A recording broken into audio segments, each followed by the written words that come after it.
ನೀವು ಯಾವತ್ತಾದರೂ ಯೋಚನೆ ಮಾಡಿದ್ದೀರಾ, ನಮ್ಮ ಎಲ್ಲ ದೇವತೆಗಳು ಯಾವುದಾದ್ರೂ ಒಂದು ಪಶು ಪಕ್ಷಿ ಅಥವಾ ಪ್ರಾಣಿಯ ಮೇಲೆ ಸವಾರಿ ಮಾಡ್ತಾರೆ, ಮತ್ತು ಆ ಪಶು ಪಕ್ಷಿ ಪ್ರಾಣಿಗಳು ಯಾವತ್ತೂ ವಾಹನದ ರೂಪದಲ್ಲಿ ಆ ದೇವತೆಗಳ ಜೊತೆನೇ ಇರ್ತಾರೆ ಅಂತ. ಬುದ್ಧಿಯ ದೇವ ಗಣೇಶ ಇಲಿಯ ಸವಾರಿ ಮಾಡ್ತಾನೆ. ಯಾಕಂದರೆ ಇಲಿ ಎಲ್ಲಿ ಬೇಕಾದರೂ ಹೊಕ್ಕೊಳ್ಳುತ್ತೆ, ಎಲ್ಲಿಂದಾನೂ ಪ್ರತ್ಯಕ್ಷ ಆಗತ್ತೆ. ಇಲ್ಲಿ ಇಲಿಯನ್ನ ನಮ್ಮ ಮನಸ್ಸಿನ ಇಚ್ಛೆಗೆ ಹೋಲಿಸಿದ್ದಾರೆ. ಯಾವಾಗ ನಾವು ನಮ್ಮ ಮನಸ್ಸಿನ ಇಚ್ಛೆಗಳನ್ನು ನಮ್ಮ ನಿಯಂತ್ರಣದಲ್ಲಿ ಹಿಡ್ಕೊಳ್ಳಿಕ್ಕೆ ಸ್ಟಾರ್ಟ್ ಮಾಡ್ತೀವೋ ಆವಾಗಲಿಂದ ನಮ್ಮ ಬುದ್ಧಿ ನಮ್ಮ ಕೈಯಲ್ಲೇ ಇರುತ್ತೆ ಅಂತ.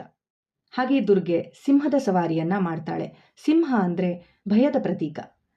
ದುರ್ಗೆಯಲ್ಲಿ ನಮಗೆ ತಿಳಿಸೋದೇನೆಂದರೆ, ಧೈರ್ಯ ಮತ್ತು ಪ್ರಯತ್ನ ಇದ್ಬಿಟ್ರೆ ಎಂತಹ ಭಯಾನಕವಾದ ಭಯವನ್ನ ಕೂಡ ನಮ್ಮಿಂದ ಓಡಿಸಬಹುದು ಅಂತ. ದೇವಿ ಸರಸ್ವತಿಯ ವಾಹನ ಹಂಸ ಪಕ್ಷಿ. ಇದು ಹಾಲು ಮತ್ತು ನೀರನ್ನು ಬೇರೆ ಮಾಡುವಂತಹ ಕ್ಷಮತೆಯನ್ನು ಹೊಂದಿದೆ. ಇಲ್ಲಿ ಸರಸ್ವತಿ ನಮಗೆ ತಿಳಿಸೋದೇನೆಂದರೆ, ಜ್ಞಾನದಿಂದ ಮಾತ್ರ ಮನುಷ್ಯ ಒಳ್ಳೆಯದು ಕೆಟ್ಟದ್ದು ಸತ್ಯ ಮತ್ತು ಅಸತ್ಯದ ಅರಿವಿನಿಂದ ತನ್ನ ಜೀವನದಲ್ಲಿ ಸರಾಗವಾಗಿ ಮುಂದೆ ಸಾಗಬಹುದು ಅಂತ. ಹಾಗೆ ಇಂದ್ರದೇವನ ವಾಹನ ವಿಶಾಲವಾದ ಐರಾವತ. ಮೋಡವನ್ನು ನಿಯಂತ್ರಣದಲ್ಲಿಟ್ಕೊಂಡು ಮಳೆಯಿಂದ ಭೂಮಿಗೆ ಜೀವನವನ್ನು ಕೊಡುವಂತಹದ್ದು.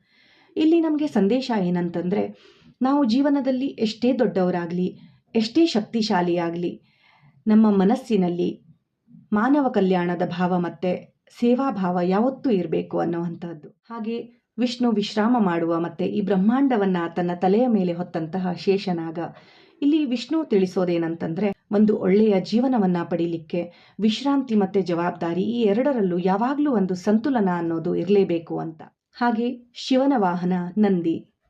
ಇಲ್ಲಿ ಶಿವ ನಮಗೆ ತಿಳಿಸೋದೇನೆಂದರೆ, ಎಷ್ಟೇ ಶಕ್ತಿಶಾಲಿಯಾಗಿದ್ರೂ, ಎಷ್ಟೇ ಭಾರವನ್ನು ಹೊರುವಂತಹ ಸಾಮರ್ಥ್ಯವಿದ್ರೂ ಕೂಡ ಹೇಗೆ ಸಂಪೂರ್ಣ ಶರಣಾಗತರಾಗಿ ಇಂದ್ರಿಯಗಳನ್ನು ನಿಯಂತ್ರಣದಲ್ಲಿಟ್ಟುಕೊಂಡು ಸೇವಾಭಾವದಲ್ಲಿ ಕೂಡ ತೊಡಗಬಹುದು ಅಂತ.